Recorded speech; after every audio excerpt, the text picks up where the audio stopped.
aliens, earth changes, the strange, and the impossible.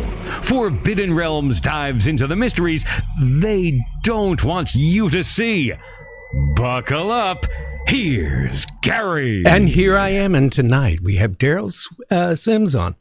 And if I sound a little strange today, for some reason I couldn't seat my false teeth today. So they're not upside down, but they feel like it. Well, tonight we got a great show. We're going to talk about aliens, alien abductions, why the government doesn't have anything to investigate it. And JC, you know what they're doing now? Arrow and all that stuff, to prove or disprove UFOs. Oh, yeah. Yeah, they're disbanding it. Yeah, they've done that many times. They just come out with a new whole abbreviation of letters and call it something else. They disbanded it because it costs too much. Well, there you go. What would they ever do? They never come out. We had one of the guys on before, and they never say nothing except there's no evidence. Oh, yeah. He said, in fact, he even said that he didn't even believe in UFOs. Yeah, there's no evidence. Isn't that nice to have somebody who was a director for a while? It's totally negative. I mean, there's no evidence of it after so long. I guess you would disband it, kind of like the old Blue Book. Yeah, but look at this. It's too much evidence something is going on. And to sit there, and again, you think about this. How many people have claimed that they've been abducted and then they're suffering for years and years afterwards? I mean, unless you have a lot of money because your insurance is going to pay for it, not too long of it anyway. I mean, where are you going to go to get real help? You can't call a government agency or anything and get any help. Oh, you can. The straitjacket. Yeah, you know what? Perfect scenario and lead into our guest tonight, because listen, I can assure you he's not going to say there's no evidence of no UFOs or aliens coming here. Complete opposite. And he's got a mountain of evidence to prove so. Well, I know something happened to me in the desert of New Mexico years ago. I mean, I wouldn't be walking around with something in me and setting off everything. So, I mean, yeah, there's a lot of people out there. So let's find out a little bit of information here. It's a 2-part one here tonight about our guests. So let's do that. What do you think? I say, yeah. Okay.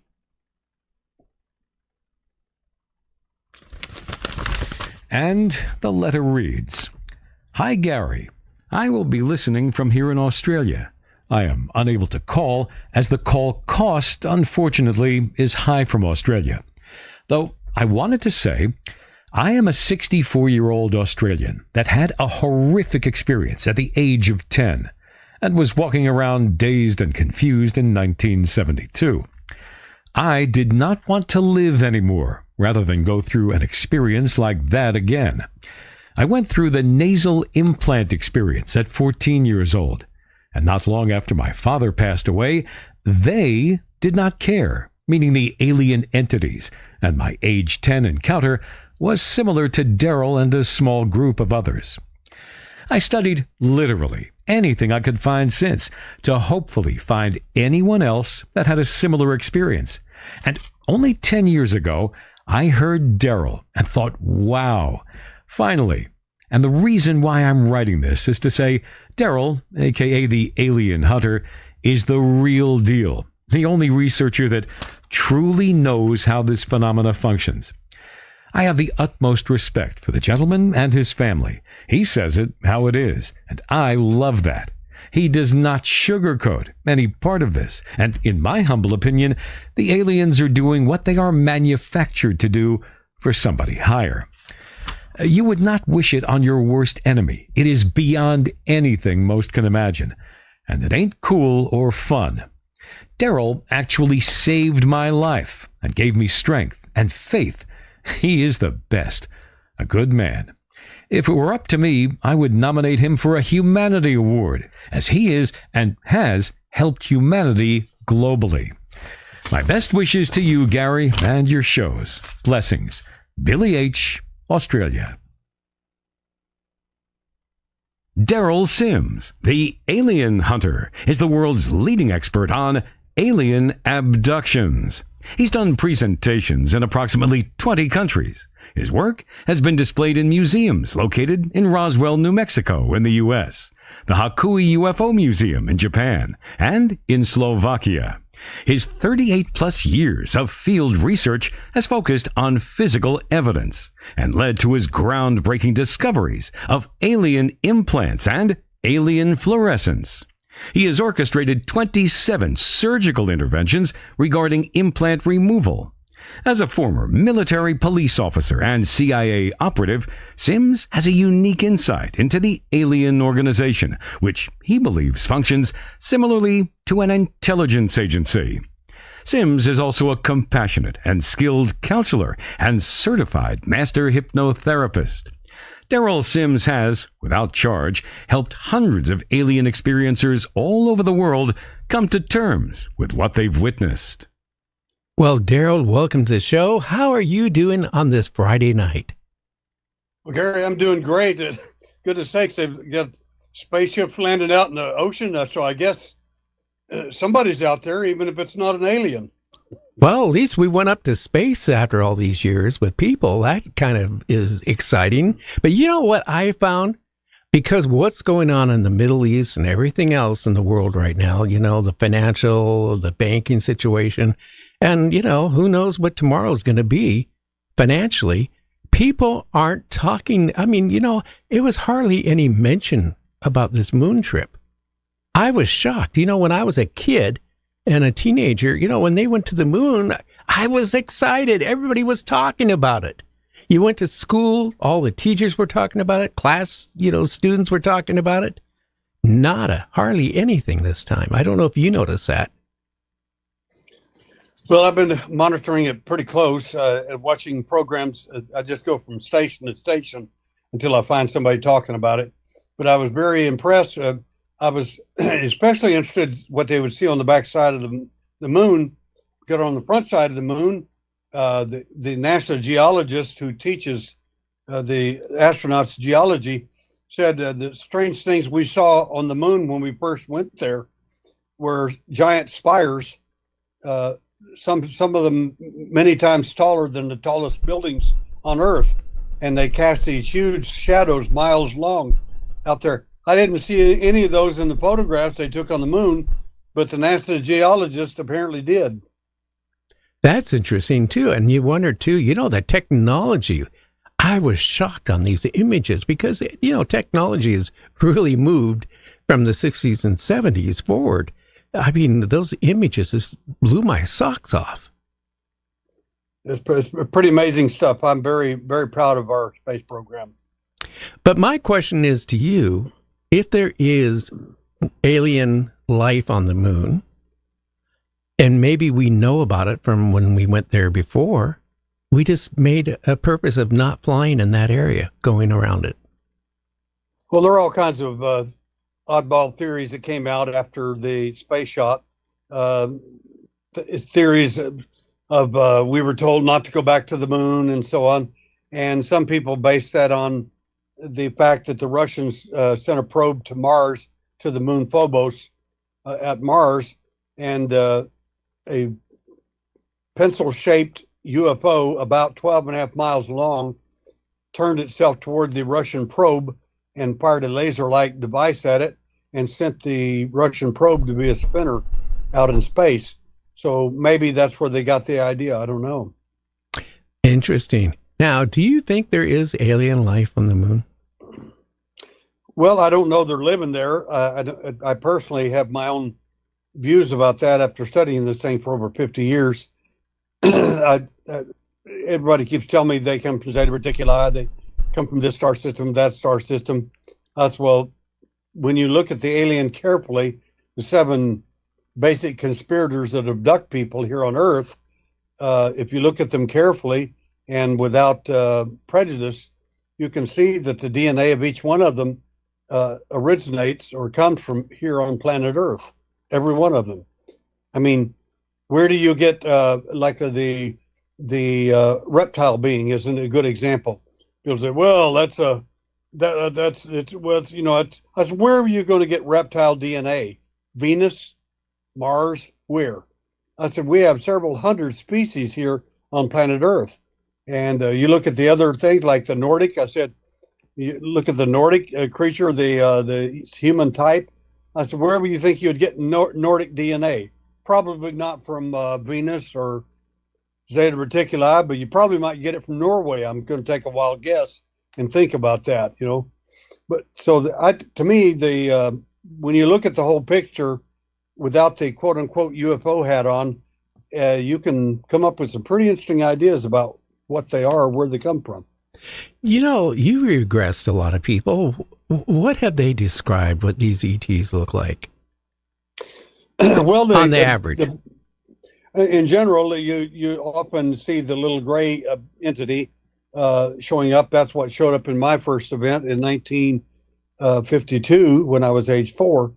But others sometimes will show up. The large praying mantis stands about 6-7 foot tall.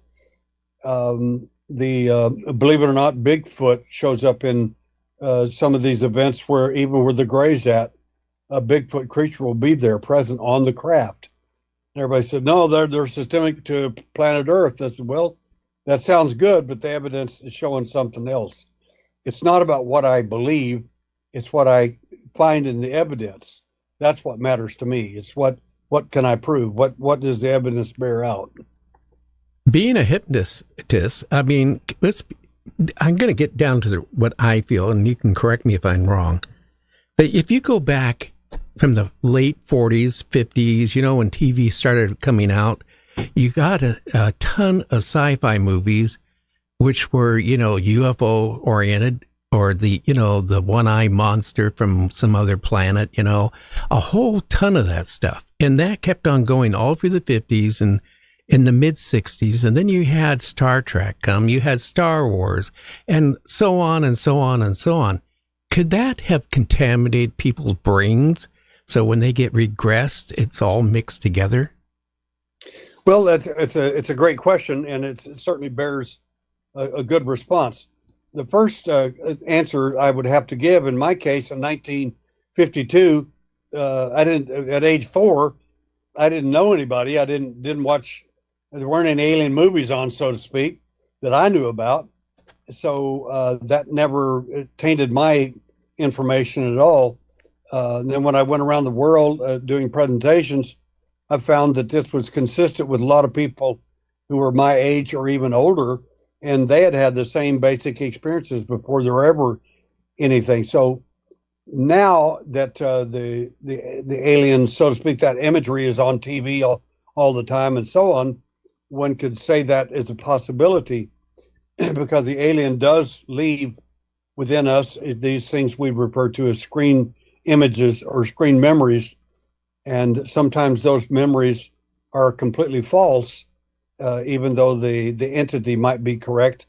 They may be telling you we're from planet Zoltar or Banlon or whatever. Banlon's a deodorant. I don't know why they would use the term Banlon, but whatever. It tends to make me think that somebody's pulling my chain. It could be. Or maybe the rodent originated from there.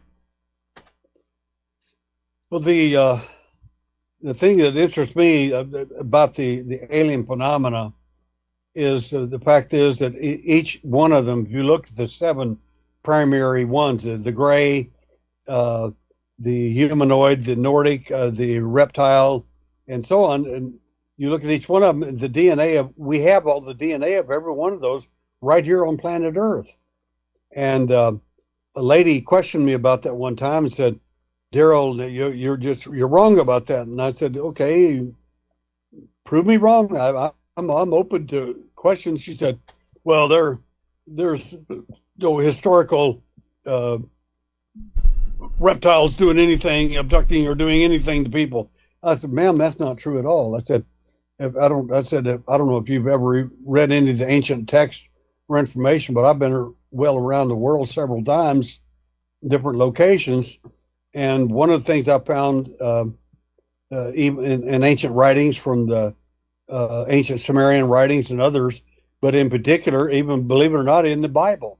I said the 3rd chapter of Genesis starts off with a reptile-looking creature trying to deceive the 2 Adam and Eve. I said, now that to me was fascinating to begin with. He tried to drive a wedge between them individually and between them and God, if that story is true. And from a biblical point of view, that's pretty fascinating stuff. I said, but you got a reptile right there in ancient history. You got reptiles down in South America and different places long before the UFO phenomena, quote unquote, became popular. So that stuff is out there. It's just you have to take the whiskers off of it, so to speak, so that you can figure out what's happened to these people. Well, here's a question, too, about reptoids. I have heard it from numerous people that they've seen people that they swear are not human. And that when they have caught them blink, their eyes were like I hate to say it, like a lizard eye, how the eye looks, and it would occasionally go like that. Have you heard anything like that? I have. Again, being an investigator, I have to tell the whole truth, not just part of it. Individual came to me one time and sent me pictures of the current president at the time was George Bush, and he sent me pictures of George Bush with these reptile eyes, and he sent me other pictures of people he didn't like that had reptile eyes. And I said, I hate to do this, but I said, when you Photoshop those things, you really, why did you picked out one particular group? Why didn't you? How come it wasn't some other people or whatever? I said, to me, I said, you have lost all credibility when I catch you doing that. And I said, a reptile can exist without mimicking somebody's eyeballs and so on. But that was the first case that I had of that. And when he showed them to me, he finally admitted that. He said, yeah, but I think he's bad. I said, you're missing my whole point. You think that if you believe someone's bad, you can do anything you do to them to make them look as bad or even worse. I said, is okay. I said, you can't do that. It's like somebody walking up and accusing you of murdering somebody, only to find out you didn't do anything to anybody. Just a mere fact that somebody could accuse you. I said, what a terrible thing to you can't live like that. That's just terrible. Do you feel reptoids can maybe duplicate human bodies or have somehow bred with humans? Well, there is stories about that. We don't hear a lot of that in the UFO phenomenon. But what I do find fascinating is that some of the reptile stories that we hear about are very interested in the people they pick up, particularly the women. And the women have got some pretty fascinating tales to tell about that. True or not, I don't know. I wasn't there, but pretty fascinating stuff. That is scary if that is actually happening. Now, implants, I want to talk about that. We had Whitley on last Friday, Strieber, and, he was talking about his implant, and he just touched his ear and the bottom, and his whole entire ear instantly went bright red.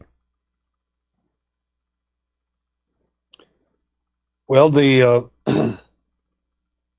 he was at one of our second. We did several surgeries years ago, and he was at our surgery there, and there were some people laughing at him. He was pretty upset because he kept looking in the window where we were doing the operations, and kept saying, "It should have been me, could have been me," and all that. And several people were telling me about it, and I laughed. And I said, "Well, okay, maybe it'll be him." So he's supposedly got an implant in his ear, and I've heard all kinds of stories about it, but I've not seen any real evidence yet. So I can't really comment on that one because I haven't seen any of the workup or medical evidence of that. And for me to comment on like a lady last week contacted me from Israel, and she said she had a brain surgery, and her doctor found this square little tiny object in the biological mass when they removed the tumor, and he pulled it out and it exploded. And I said, "That's a great story, young lady, and I find you credible and so on." I said, "When you don't have any, I said, when you sent me the medical report, none of that was in it." I said, "What that means to me as an investigator, that's just a story. It doesn't mean that it isn't true. It may have happened exactly like you said, or even better. But what it is, you have no provenance in the case at that point. You don't have it in a medical report. If something like that happened to a doctor and it exploded right there in front of everybody, why is that not in the medical report?" So I'm a little, I have to have better evidence than just a story.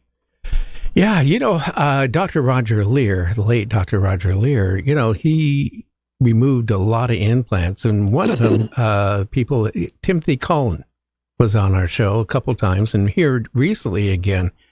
And again, I have pictures of his implant.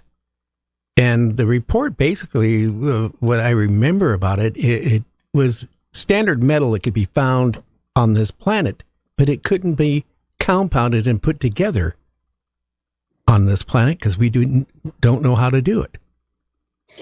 Well, some of the things that, we have some unusual pieces of metal that were expelled from UFOs from 30 years apart, 3 different kinds of metal. And the metals seem to be fascinating. They're not metals that are not from this planet. They definitely could be from here, but they're constructed in such a way that it would take us a lot of money to be able to compound it like that. And so how would that happen, so to speak? So it gives more possibility to the fact that either if the alien didn't do it, maybe the intelligence community did. But in a case in point, the first implant, 2 implants are removed in California. In those cases, the material turned out to be a rare meteorite from the Widmanstätten or the Yeltsin meteorite. Now that would make them extraterrestrial just by definition. But the important thing wasn't the implant, the metal, so to speak. The most important thing was the biology. And the biology was incredible. It was just stunning. And in fact, one Nobel laureate contacted us and said, if you could replicate that non-inflammatory response found in your implant, Mr. Sims, you may have a Nobel laureate find right now. And well, that was pretty fascinating stuff. I said, why is that? And they said, well, non-inflammation would become passé in organ donor rejection is a good example. So you may be sitting on a Nobel laureate find right now. Well, I have that sample in 3 different mediums right now and have for years. And so I asked sent the message to the Nobel laureate. I said, what laboratory do you think you comfortable with me sending those off to? And he laughed and said, not one. And I laughed as well. I said, I was born in Texas and I was born at night, but it wasn't last night. I said, I guarantee you they'll shave a few microns off of it, send you back the major chunk of it, and tell them they didn't find anything. A few years later, they'll have a Nobel laureate find off your material. I said, I don't trust the labs at all to do that. I said, that's not, the only person I would trust doing something like that would be somebody like Elon Musk, because that would be something closer to his Neuralink program. And if that would be useful, I would certainly make that available to him and his crew, because they're doing a wonderful work with Neuralink. Again, too, with all the Congress and, putting on their investigations and stuff like that, I'm waiting to see that to dry up because they haven't been doing it like they said they would be doing it. And now a government program getting defunded, which tells me they don't want to spend money on it. They don't want to, let the people know what is going on. But what's your feeling about all this? Well, I get asked this question all the time, and the big question I get asked by everybody everywhere I go is, when's the disclosure coming? What's the big answer? And I laugh at them and say, I'm not here to throw a bucket of water in your face, but basically, for all practical purposes, there's not going to be a disclosure. That's what do you mean? I said, well, I used to work in the intelligence community. Lying's what you paid us to do. How well are we doing? Yeah. Well, the very good job, I'll tell you that. Well, I said, anytime we can take a story like Roswell and turn it into a weather balloon, and most of the people in the United States buy into it for 50 years, that's pretty good. That's a pretty good cover story. Again, what I found so frustrating, I was watching I call it the circus with the Congress on this. I'm sorry, people, but, they brought in a CIA, representative in, and they asked him about Roswell. And he sat there and looked at him and said, Roswell never happened. We never recovered a craft. There was no alien bodies. It was all made up by, the news media. It never happened. That's what he said. But yet again, there was so much proof something happened. And again, back at that time frame, they were so much more open than that with the government, the military, with the news media. And again, it got brought out really fast to the, news wire. It circulated everywhere for a few hours before it was recanted. But again, you think about it, if something happened today, it would not even get out.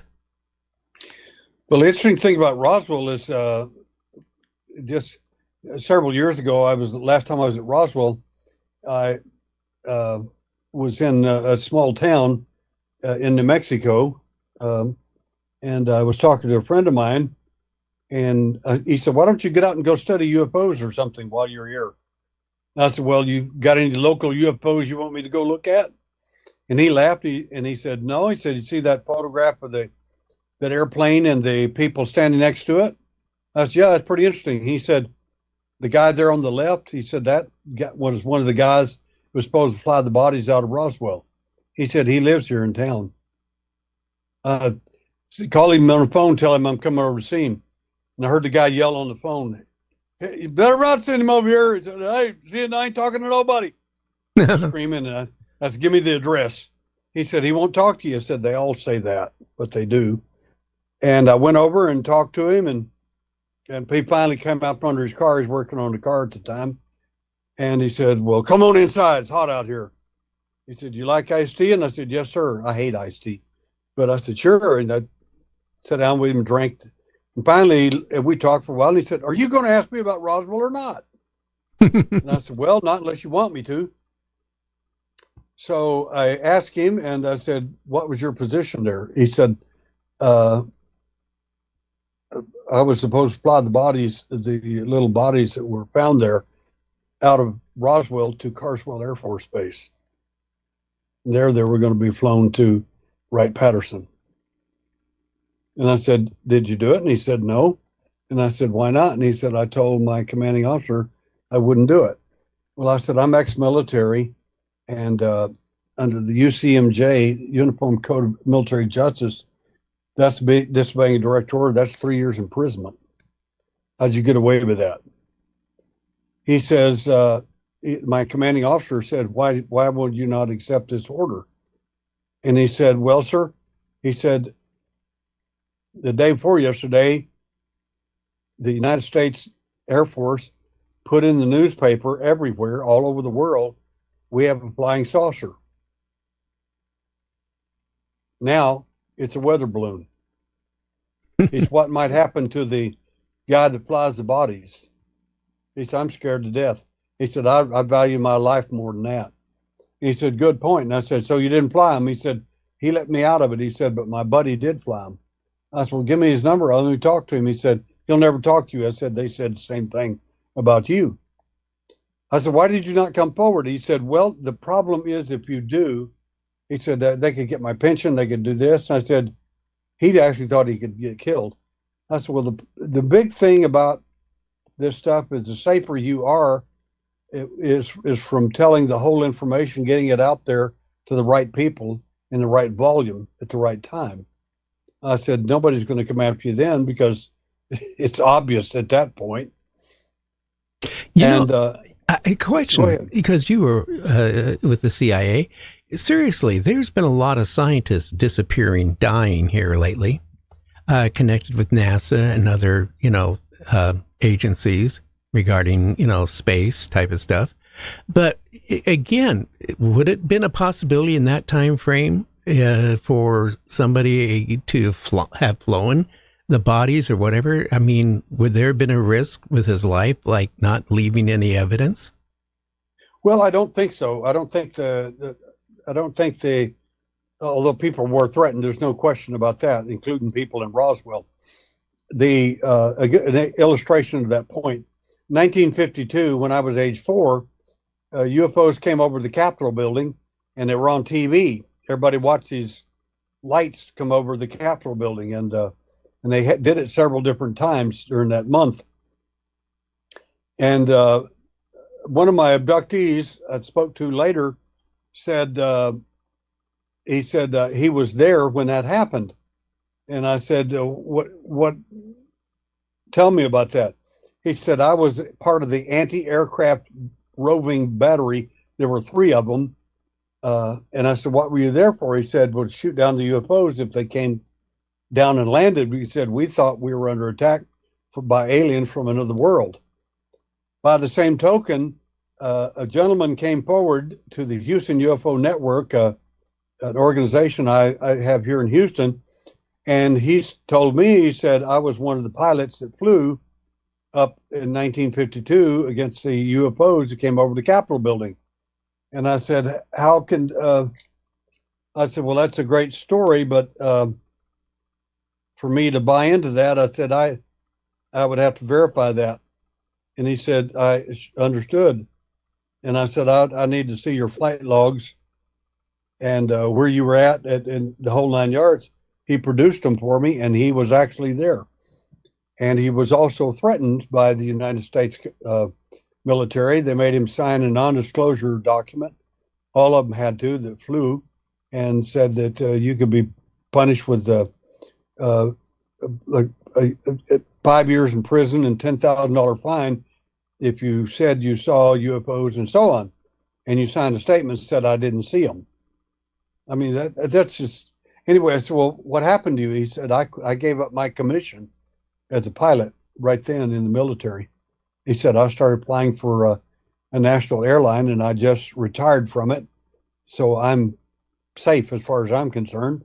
And he came and did the whole presentation, showed everybody all his documents and everything. He said, we don't know what they were. He said, but they outflew everything we had. They could outmaneuver us, and they could go. He said, it's just incredible. And but anyway, they were threatened, but signing non-disclosures, even your whistleblowers that are coming forward sign non-disclosures saying they wouldn't do that. So that's why they're scared to death and want to be in a military, in an intelligence skiff, an enclosed room, so they can tell and they want to get immunity so that they won't be prosecuted for saying the stuff that they want to tell everybody, because they've got pretty good evidence that in fact they've seen and experienced what they experienced. Yeah, but there is still a certain amount of those whistleblowers are not truthful. You know, I'm just telling you, I don't personally know them, but I know of a couple of them where their stories have constantly changed. And that kind of scares me too. But you're always going to have that certain amount of people out there. They want their 2 minutes of fame. Now, we need to take a real quick break, and we'll be right back after this, and we're going to dive deeper into this. Plus, at the top of the hour, we're going to take 1 or 2 calls. So if you've been abducted or you know something about ETs or you have a question for them, well, please give us a call, and we'll put you and connect you. So here's the news. Diving into the headlines of the mysterious and unexplained, this is The Unseen News with Guy Ticker, where the extraordinary is just the beginning.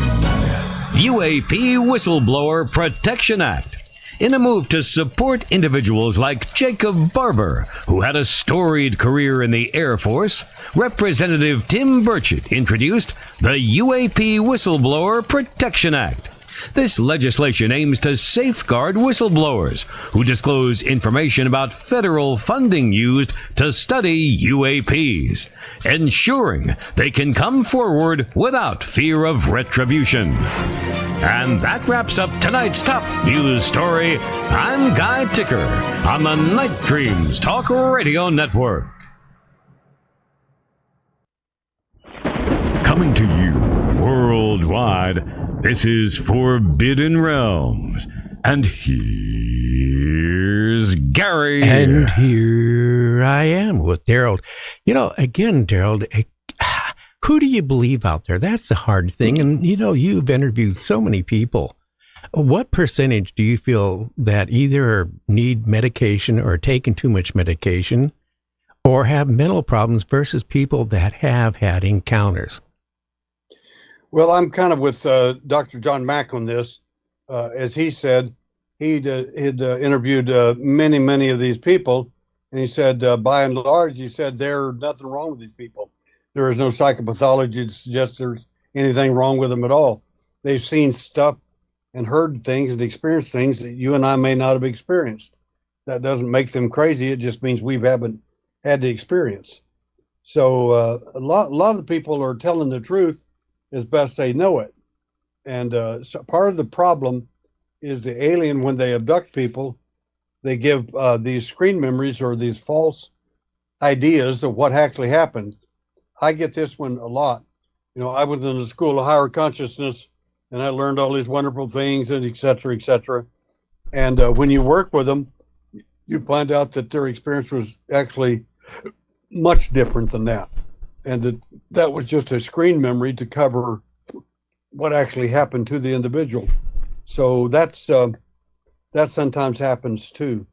And then, of course, there are those goofballs out there that would like to try to fool everybody and watch the stories or read books and come up with their own thing. But we have all kinds of neat little things that we like to do as well, such as handwriting analysis.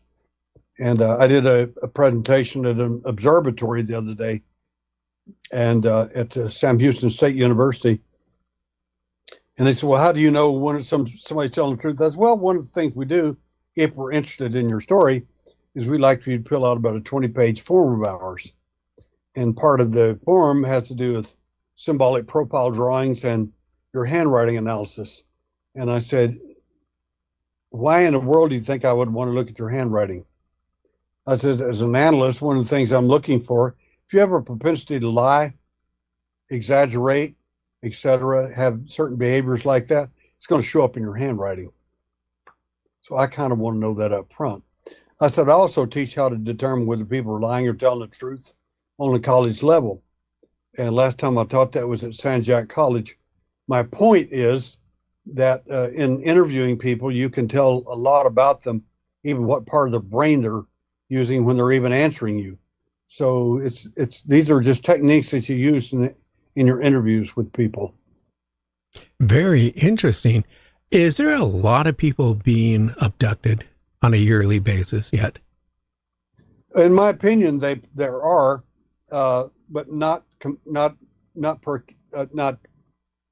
an overall population, but enough that certainly if one story is true, you have a phenomenon. It's just that simple. And you've got thousands of people getting abducted in the United States, Brazil, different places around the world. Everywhere I go, I work with people, and basically it's the same story. And it's absolutely fascinating that some of the things the alien does, he replicates around the world. And you have to kind of take the whiskers off of their story, so to speak. In other words, if you go to Ireland, they say you got to watch out for the wee folk. They may not bring you back. And that's true, but you don't know who the weak folk are, and they may be talking about the alien. And you go to Turkey, the country of Turkey, and they say, you got to watch out for the jinn of Islam. They may not bring you back. You know, they live in these metal craft, you know, and whatever. And the point is that in each country, you have the same beings doing the same thing, but you have to take the whiskers off of it, their culture, to understand what you're looking at. You know, it is really scary if people are being abducted. And, you know, like I said this so many times, if you're walking down the street and a van pulls up to you and grabs you and throws you in the van and takes you into a warehouse and decides, hey, we're going to take your kidney or one of, you know, something from you and leave you there. Again, you know, some of the people who I've interviewed for the last 50 some years had told me horror stories. You know, they were opened up, they were poked, prodded, you name it. And they suffered an immense amount of physical pain, let alone emotional pain that doesn't go away. That's true. One of the cases we have down in Brazil, the individual, in this little city, they have no electricity. They have lamps, candles, and things like that. But some little kids were coming home from school, and they heard a man crying in the bushes, and they recognized his voice because it's a small town, so everybody kind of knows each other. And they found his eyes had been surgically removed. So they went and told everybody, and they had the doctors fix him and everything. And finally, the guy told his story of contact and so on. And later, it's reported to me that he went insane, and they put him in a mental hospital because he just couldn't live with what had happened to him. But some people say, well, some people steal kidneys and things like that. It doesn't work like that.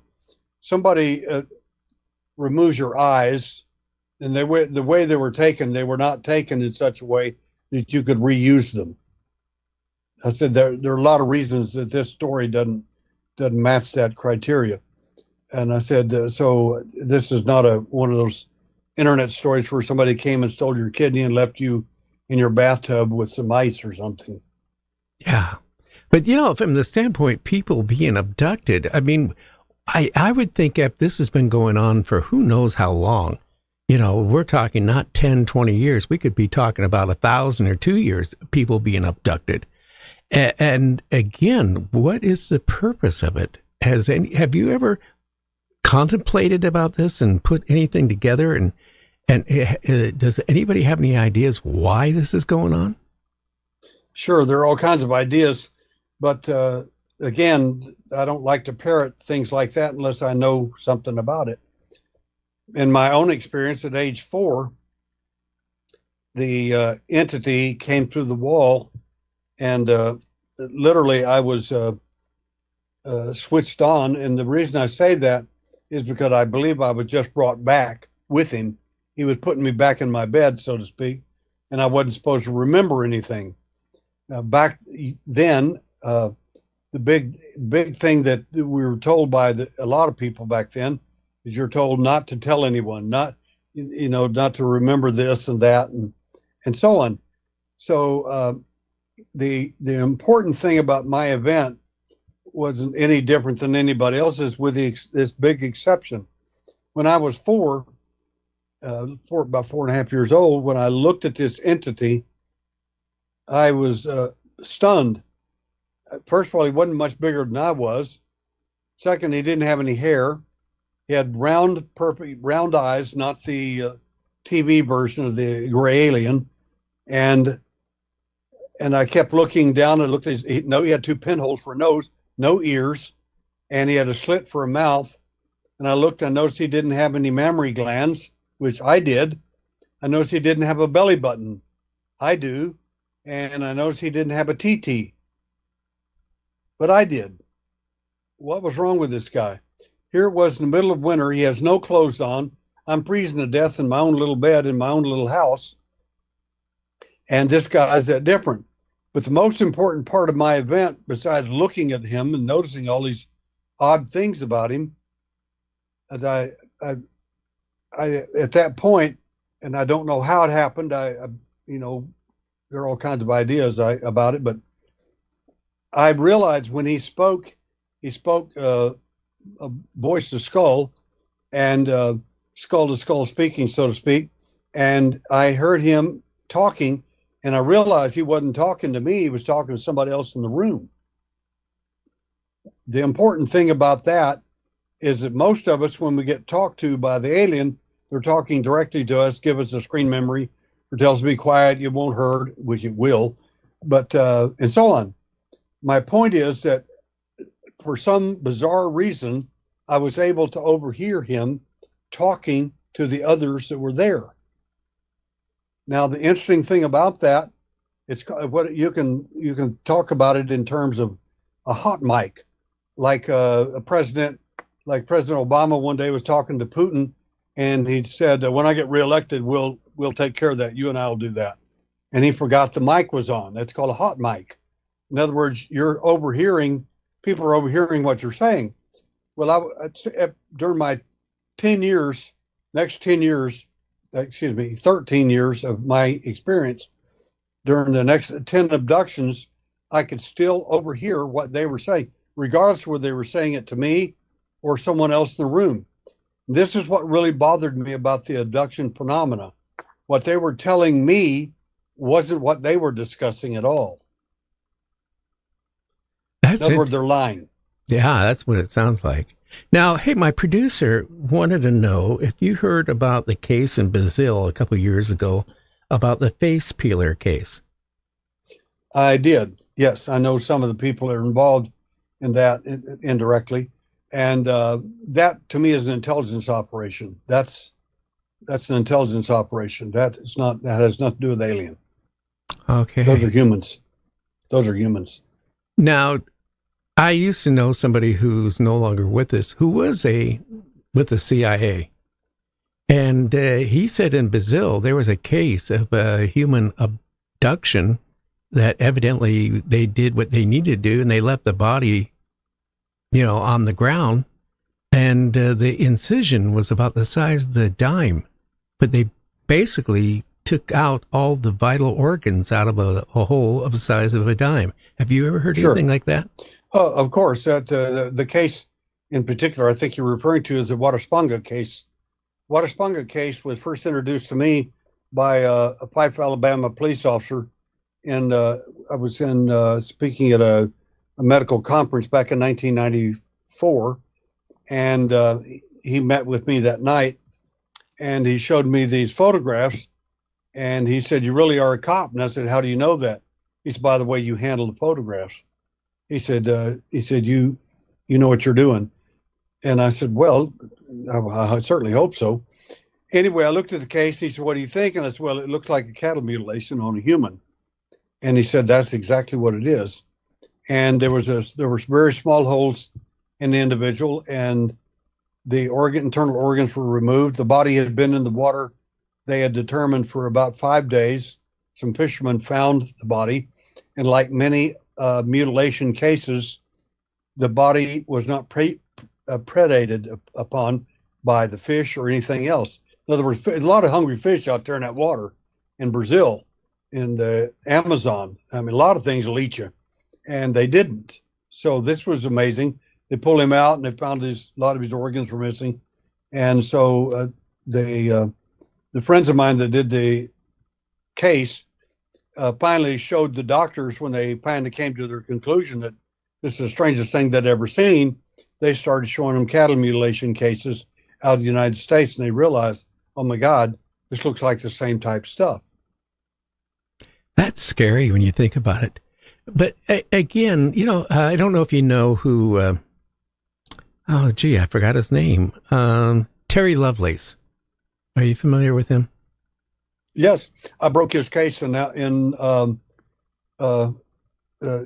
think it's 2016. I think it was.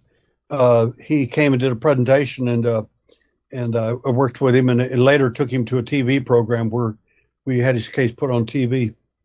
I just had him on a couple of weeks ago, and still at his age, he keeps a loaded gun next to his bed because he's scared about being abducted again. And Well, they did some pretty horrible things to him. I've got some photographs and stuff he sent me, and he went through some pretty rough stuff.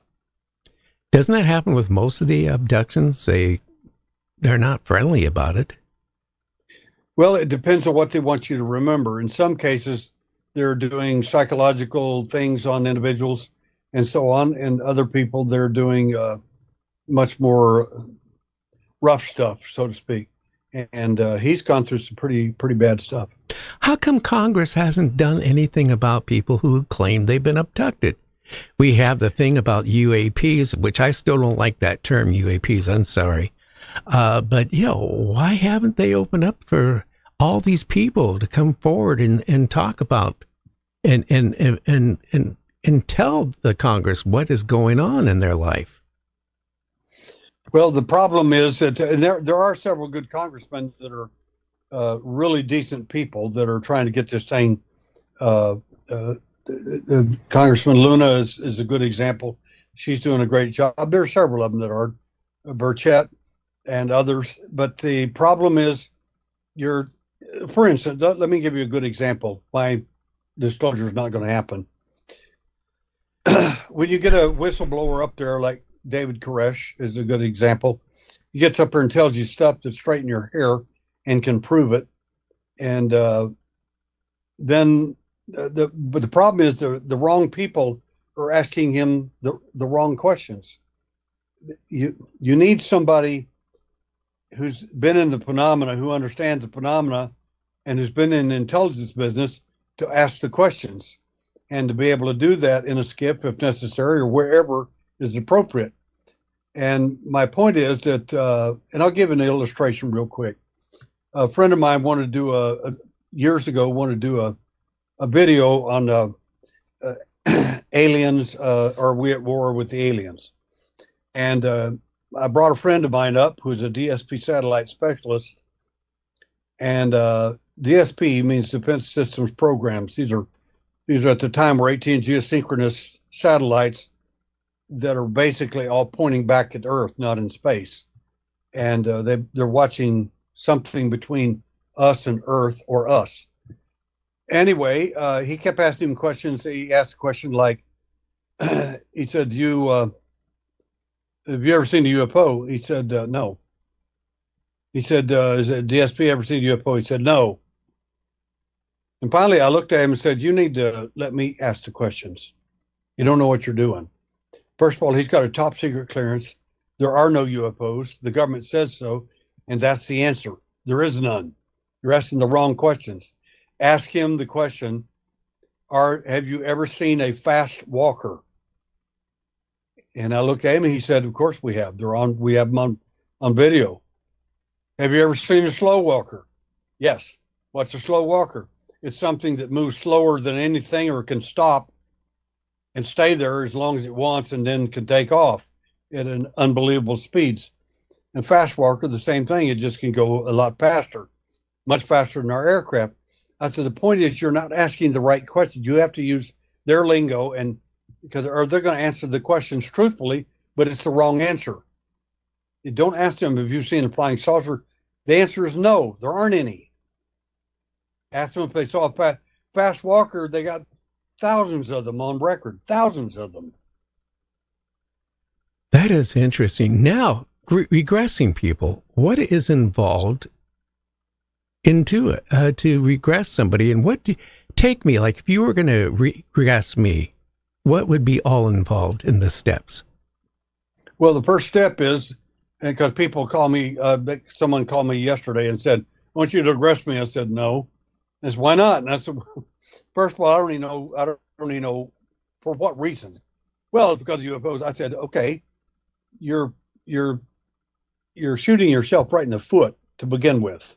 Why is that? And I said, well, first of all, I said, your case needs to be studied. And the first bullet fired at your case is you were hypnotized by somebody to believe all that stuff. I said, you don't want that. I said, what you want to do is have somebody evaluate your case and see if, in fact, there's any evidence on, around, or near you. If you've really been abducted or being abducted from time to time, there is evidence. A good investigator will figured that out. I said, second, at some point, you may want to do memory recovery.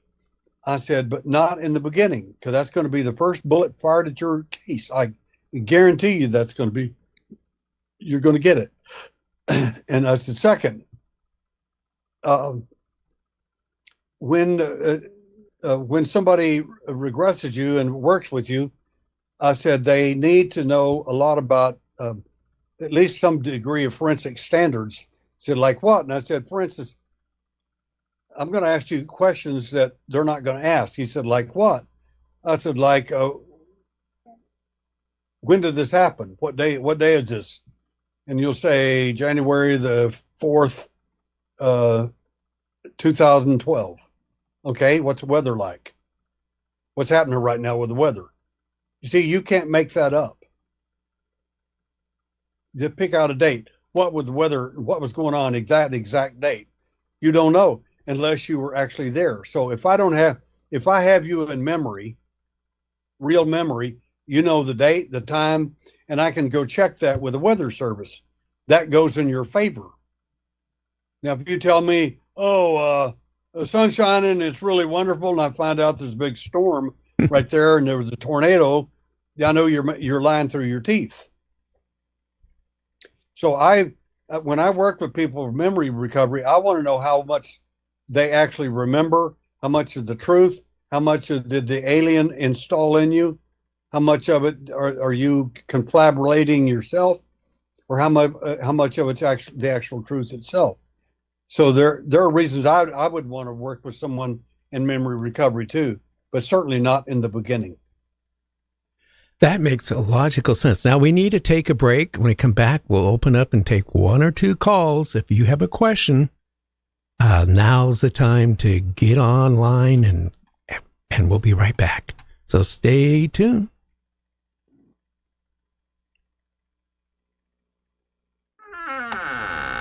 Hidden deep in Nevada, Area 51 has been top secret since the 1950s. Officially, it's a testing ground for advanced aircraft. But decades of secrecy have sparked wild speculation. Could it be alien technology stored and studied? Are scientists reverse engineering something not of this world? UFOs, mysterious lights, and whispers of extraterrestrial encounters keep this legend alive. Whatever really happens behind those fences, Area 51 remains the ultimate symbol of the unknown. And the world can't stop wondering what's really going on. Coming up at the top of the hour, our call lines go wide open. Do you have a question for Gary's guest tonight? Don't forget, it's at the top of the hour.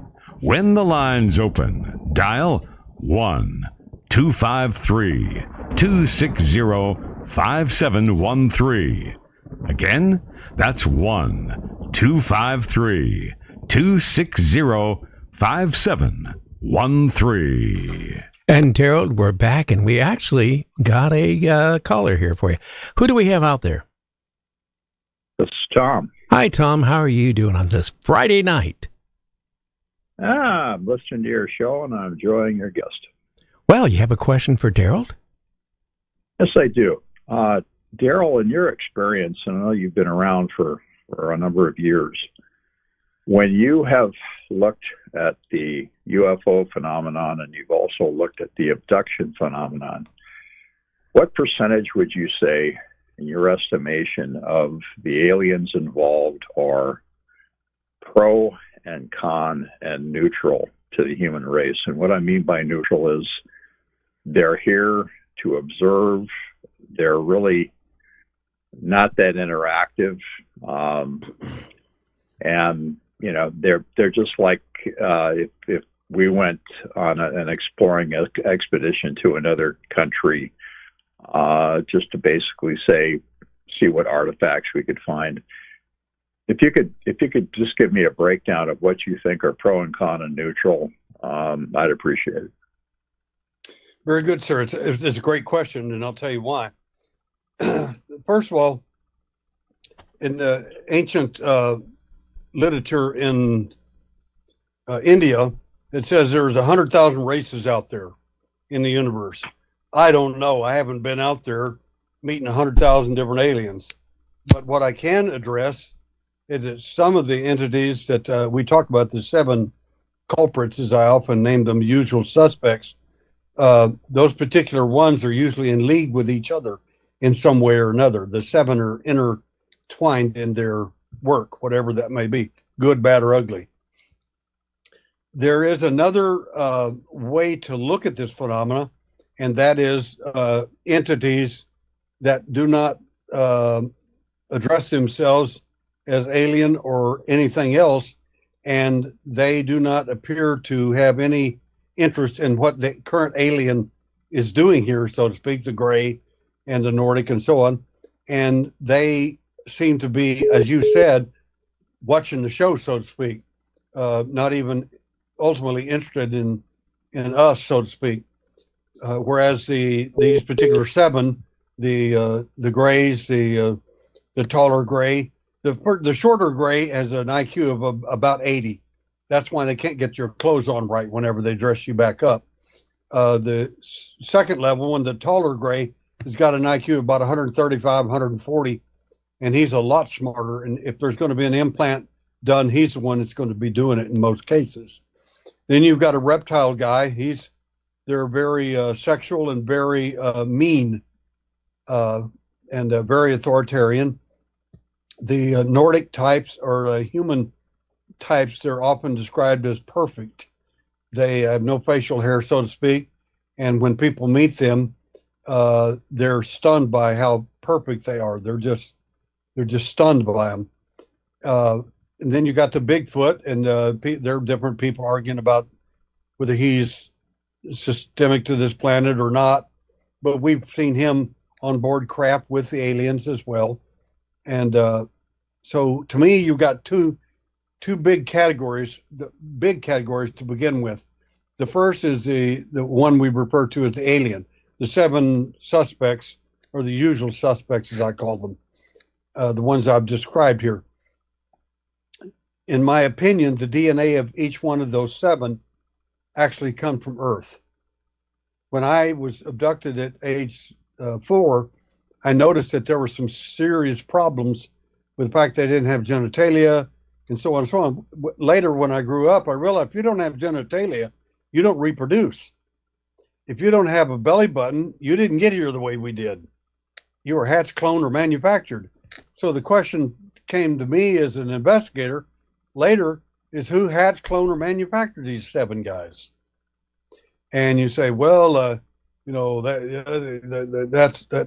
can't be the case. And, well, as I talked to my friend Cliff Mahooty before he passed away, we were going to a conference together, and we talked for hours driving in the car. And I was, Cliff, tell me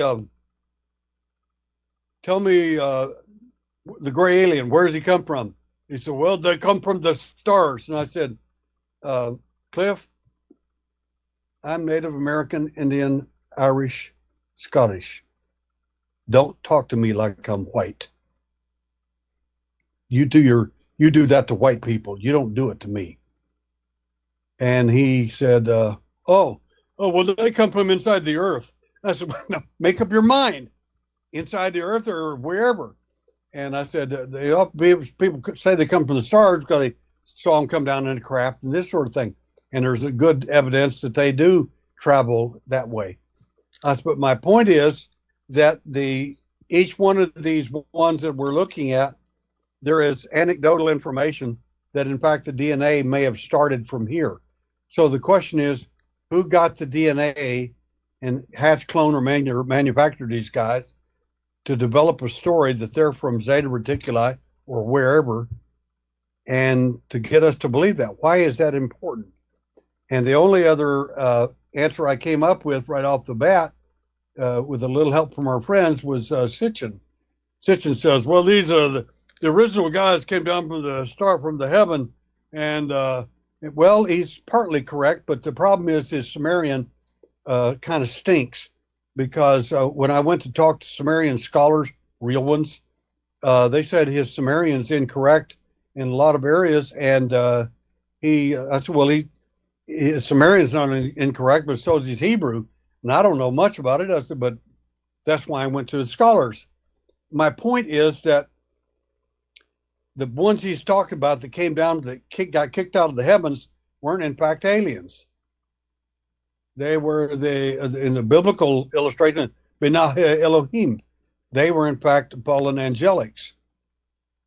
So now you got two different groups out there that most people don't know anything about: the fallen angels, the good angels. So you got those guys for sure. And if you get kicked out of heaven, and let's say Earth is kind of a really important place that God likes for whatever reason, you might want to come down here and just create all kinds of problems. And I suspect that's what's going on, big picture. But there are other entities out there. I don't know who they are, and they don't seem to have an interest in us, so to speak. So the ones who do have an interest are these 7 who have been hatched, cloned, made, or manufactured, in my opinion. And we, like I said, we have some good anecdotal evidence that I even have some photography of them, by the way. And when I say that, I don't mean photoshopped or somebody gave me something off the internet. I'm not talking about that. I'm talking about the real, actual entities that were autopsied. And I don't mean the alien autopsy. We have better evidence than that, believe me, much better evidence. And it's from the intelligence community, believe it or not. So my point is that by the same token, the entities we're looking at years ago are the same guys. They don't have any genitalia. They got no mammary glands. What happened to these guys? What was going on? Some of them appeared to be even genetically mutated, which is called a transgenic, which you'll also find in the Book of Jasher, the Book of the Wars of the Lord, and other books. So who in the world did that in ancient times? Probably the same guys that are doing it today, in my opinion. That's really scary. We got another caller here. Okay, who do we have? You got AC here. Well, AC, are you staying out of trouble? Oh my gosh, yeah, I'm staying out of trouble as much as I can. My birthday was yesterday, so I'm gonna get in more trouble. Well, now. Happy birthday! Thank you, sir. Thank you. Daryl, I admire you. I watch your shows all the time, and I have all those shows on History channels, and fascinating issues. But I have to be short with not going to details of crafts or orbs or things that I have experienced where myself has been, like, let's say, put in my vehicle, driven 3 blocks down the street, and woke up, and being around some people who were with me and blank out when the object came out. And another incident where 2 people knocked out, but the one other person saw the object with me. Is that a form of an abduction? I would like to get your opinion on that, if what you think is being put out, not able to do anything, being lost of time, not have any idea. Would that be part of an abduction itself? And then I'll take that off the air. No, wait a minute. Hey, wait a minute. This is your chance, too, to ask them about all these reptoids you keep calling about. What's going on about that? So why don't you tell them that? Give them 2 good questions.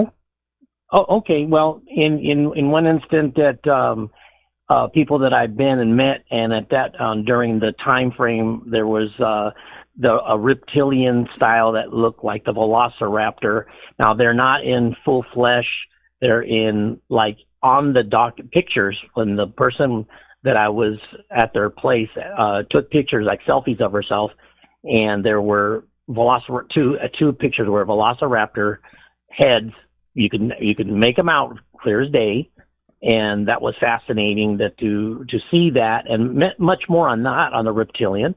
Also had a friend that I met, and he had a video of 2 aliens in a craft in front of his front room window while he's videotaping it. And as I'm looking at it clear as day, they had a big almond-shaped head, olive smooth, and their bodies were like small, but they had like scales of a reptilian. So my question was, other guess was, do you think that those are hybrids also of aliens? It just comes to my thought that those look like scales to me, not a spacesuit. And Right. and so having these kind of what do you call it, experiences with reptilians. And another thing, being that you could feel that they're controlling you in a sense of mind. That's my biggest thing. My third eye kind of goes, and it feels like they're no talking, but it's like I'm connecting with these entities or orbs or whatever, or even ships. Like there's a connection, and it's fascinating because there seems like they stop and they react to, like, we know you caught us. We're, and that's it.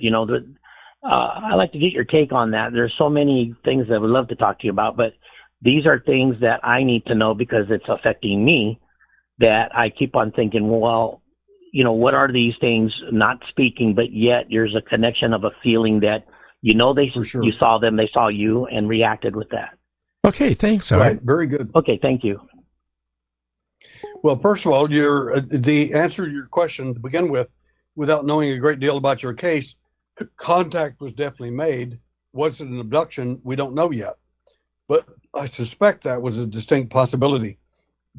If something was implanted in you or transferred to you or even inserted, not necessarily implanted, I have a million questions for you, and I hope that you'll write me at my email on darrelwsims@mac.com. And I've got a bunch of questions to ask you and a lot of answers to give you privately. But for the program here, 1111 is my number, by the way, up there on your screen. It's interesting. Every abductee's got a number.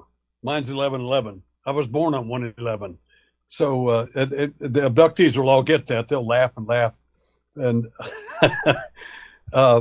so AC, write me if you would. I'd love to hear from you. And the answer to your question, second part of your question, the entities, were they in fact reptoids? In my opinion, they may have been. Certainly, I've got a picture of one, but it's not a good picture, and it was taken before photoshopping ever started, by the way. So a lot of stuff. The nice thing about when people send me pictures, the first thing I do, I tell them that I want to examine this for you and with you, and when they say, "Do you believe me?" I say, but belief is not a part of my investigative system. It's about what I can prove. And one of the things I'll do is take the photograph of the film and send it off to a forensic expert, and they're going to tell me what it is. Now, they're pro UFO, don't get me wrong, but they're brutally honest, and I mean brutally. If that film's been tampered with in any way, shape, or form, they're going to tell me that right off the bat. And a lot of the films sent to me are photoshopped or out of focus or whatever, but some of them aren't. Some of them are amazing. I'm just telling you that we've got some great photography and great stuff that was given to us. So if you get a chance, I would love for you to write me, and I'd love to give you a lot more detail about your story. I'd like to hear. I have a bunch of questions I need to ask you specifically about your case, and that will help me answer a lot of questions for you. But more importantly is the way you answer the questions, your tone, pitch, and tone of voice. All that's important. Every detail of even how I interview you is going to be important. Very interesting. Again, what do you think is going on with all these abductions and sightings of orbs and UAPs, flying discs, flying saucers, or where my wife gets mad at me like last week, a flying dish. But I mean, what is going on? Do you have any take after all these interviews and investigations after all these years? Well, one of the simplest, Michael Lindemann, who was a famous ufologist back in the 1990s, was asking questions about orbs and things like spheres the size of a basketball, metal and all that when they fly around. What is that? And I said, well, when you see a light or a sphere like that, If it's hard edged, it's a probe. If it's fuzzy edged, like a light that's real fuzzy, you can't see into it. It's not hard edged, like a light bulb is an example. You're looking at something that's often an entity in transport. They're fixing to manifest in front of somebody or abduct them. But is there any motive why we're being visited? It seems like we're being visited more now than ever. But maybe it's also people now are taking more interest in the sky than they ever have and looking up and seeing this stuff. But how come some people see UAPs on a regular basis all the time? Well, that's a good question. One of the things that fascinates me is okay, we've had several people, and I've been in this business for a long time, and about every 2 to 5 years, we'll get another person that will see UFOs or call them down or whatever and do these amazing things, so to speak. And one of the first ones was out of Australia, by the way, many years ago.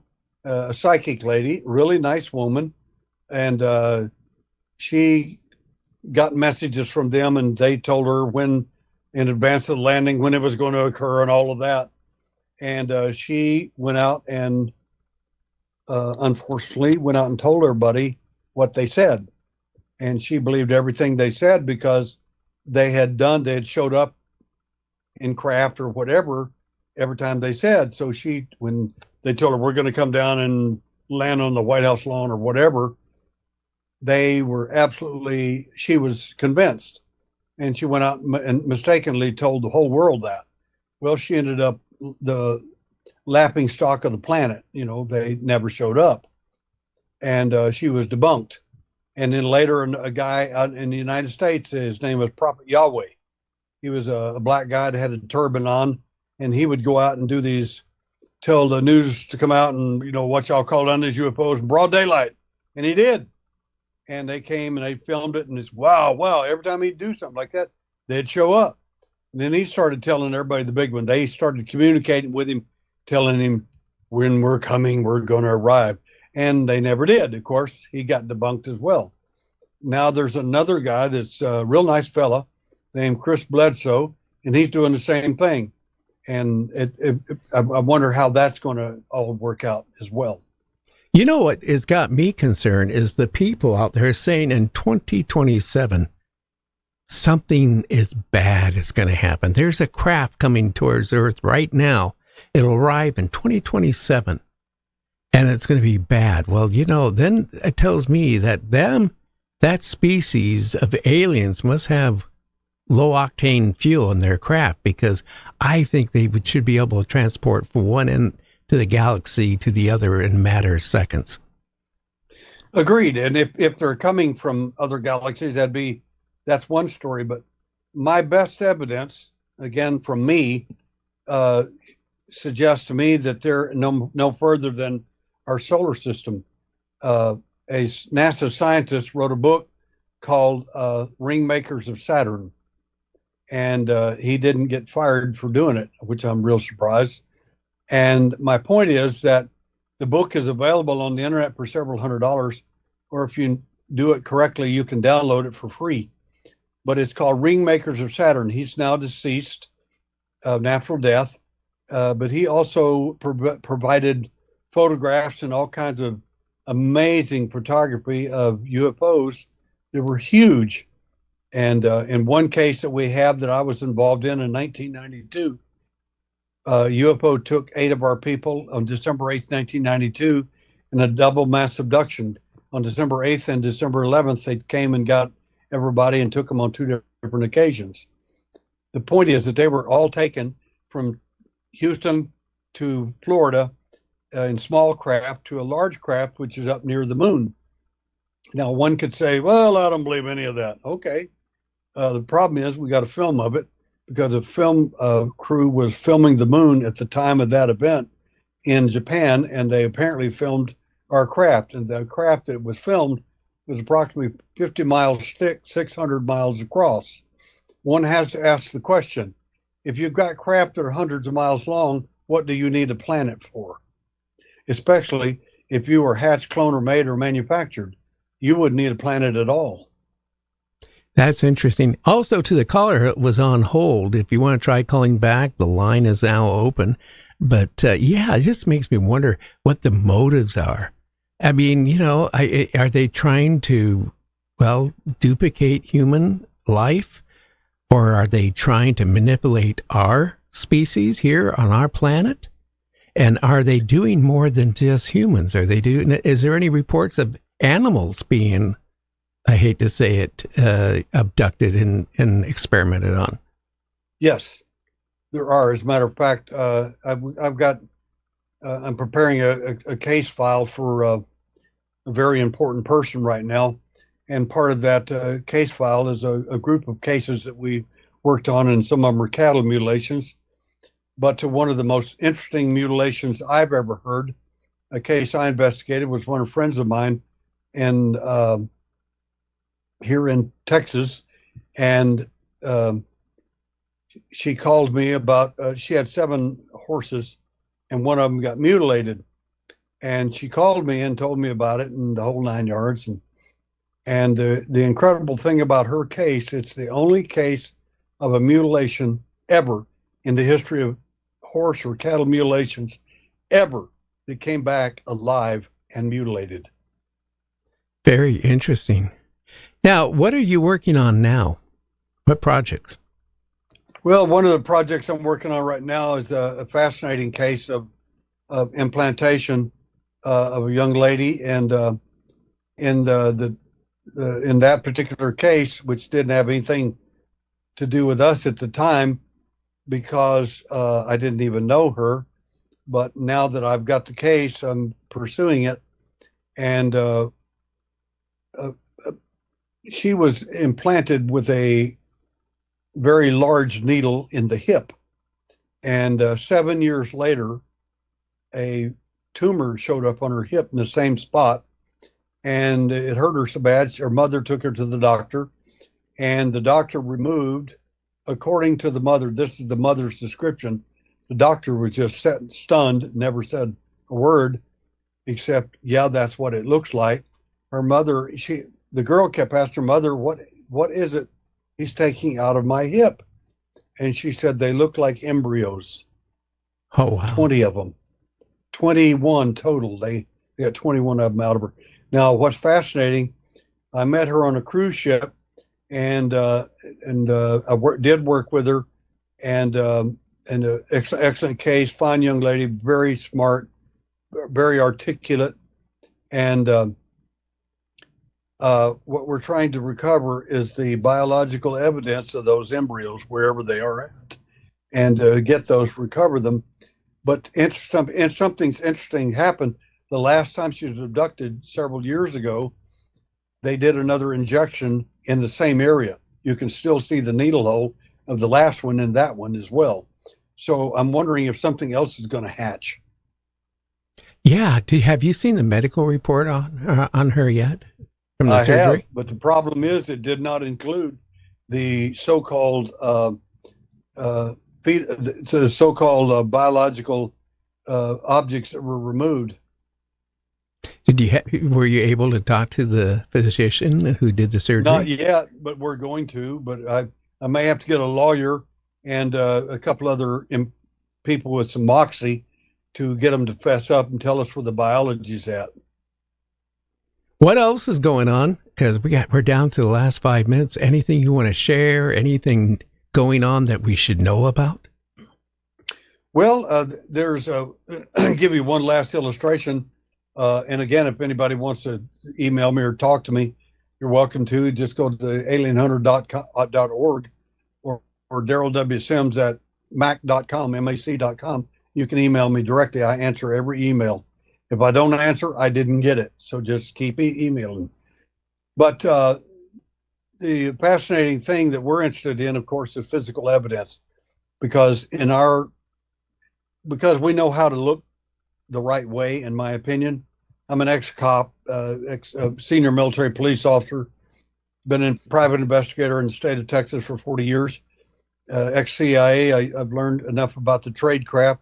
I found it useful against the alien as well, and it helps me uncover all kinds of good evidence in some of our discoveries. So I'm fascinated by this whole subject, not only because of myself, but because of others that have gone through this, and I know what's happened to them, and my heart goes out to them. We do a philanthropic effort. We don't charge a penny for anything we do. Great. Hey, Daryl, I want to thank you so much. I was looking forward for you coming on here tonight. I like it because you don't give out a lot of hype or any hype at all. And that's the trouble nowadays. When you talk to people on these type subjects, I'm telling you, a lot of people are spreading bull. And it's getting bad out there. And, it's refreshing to have somebody who's actually boots on the ground. I appreciate the compliment, and we're doing the best we can with the resources we have. And like I said, our work is philanthropic. We don't charge these people. We know what they've been through, and we have no interest in trying to make money off of them, so to speak. And again, do you welcome people that claim they were abducted and need some help? Do you have a referral where you can refer people that are emotionally distressed over? I talk to a lot of people myself, and if I feel they're someone that I can work with and that I need to work with, then I will go ahead and do that myself. Sometimes they'll want outside help or something else, and that's fine with me. I'll refer them to someone else. That's fine. But the main thing I'm looking for in their case is a provenance of evidence, a chain of custody of some real evidence, and otherwise it's just a story. It may be a totally true story, but it's just a story until you can build a chain of evidence and a custody of evidence. And you're so right. Well, Daryl, I want you to have a great weekend, will you? Thank you, sir. And keep in touch with us, will you? I will. Okay, my friend, you take care. Take care. Well, JC, who's our guest next week? Well, next week we're going to start off with Mr. Captain Paul Watson, and as you know, he was original founder. He was on those TV shows where they try to stop other countries from doing bad things to whales and so on. So we're going to hear from him. Well, right now, is it quail or whatever, not kale or whatever it is, again, these fish. Krill. Krill that are being overfished. And he's trying to stop that. I mean, here's the problem. If this keeps up, our oceans are dying right now. People don't realize it. And I keep telling everybody on the show, it isn't the Amazon. It isn't your trees and bushes in your yard that create oxygen. It does, but a little.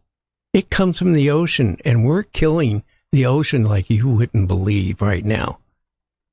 Yeah, the ocean's the main bloodline of our existence. I mean, it really is. Yeah, if you want to breathe, I mean, you don't want to kill off all the plankton in the ocean. And that's what we're doing by overfishing. Right, okay, right. So we have Captain Paul Watson. Who else do we have?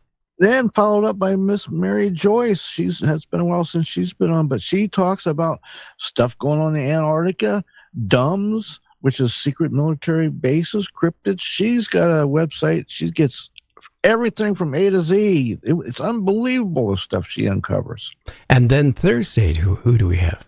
We got Floyd Wills coming on. Now, he's going to talk about ancient technology, lost tech, lost sites that they're finding. And, hey, how did they build some of these things? Did they have any help?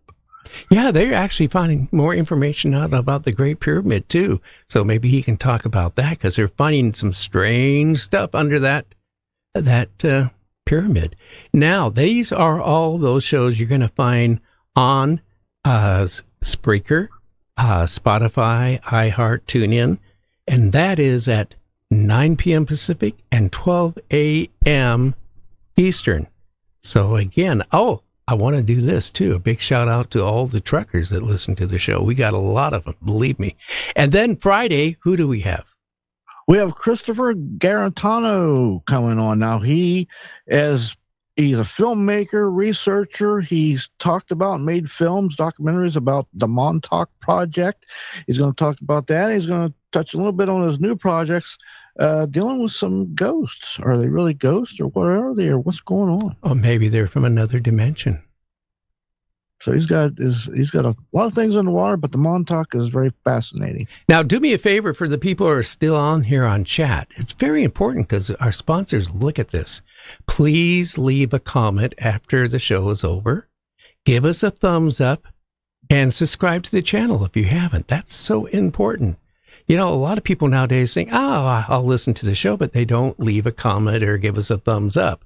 And that is the same, too, when you're on the app side. Go and leave, especially on Apple and Spotify, where you can still do it. Give us a 5-star, 4-star rating and leave a comment. Nowadays, people don't do that. And that is, well, a shame that doesn't go on. But our sponsors look at that. Without sponsors, we couldn't be doing the show. Well, I'm going to have a great weekend. I hope you are, JC.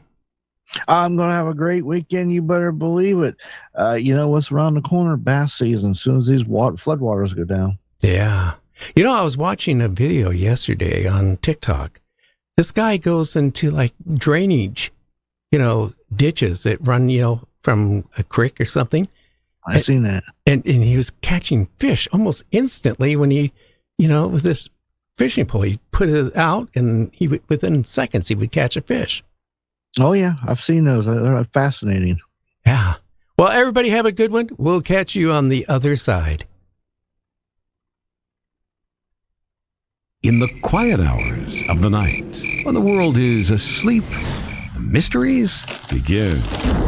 Welcome to Forbidden Realms Worldwide with Gary, the late-night show exploring UFOs, the paranormal, and the unexplained. Join listeners across the globe Tuesday through Friday at 9 p.m. Pacific, midnight Eastern, on Spreaker, Spotify, Apple Podcasts, or your favorite podcast app. Then don't miss the excitement live every Friday night on YouTube, 7 p.m. Pacific, 10 p.m. Eastern. Watch the show, join the conversation, and Gary even takes a few calls. And now with well over 500,000 subscribers, more people than ever are tuning in to explore the forbidden, the unknown. Forbidden Realms Worldwide with Gary. Strange stories, hidden truths, and talk radio like you remember.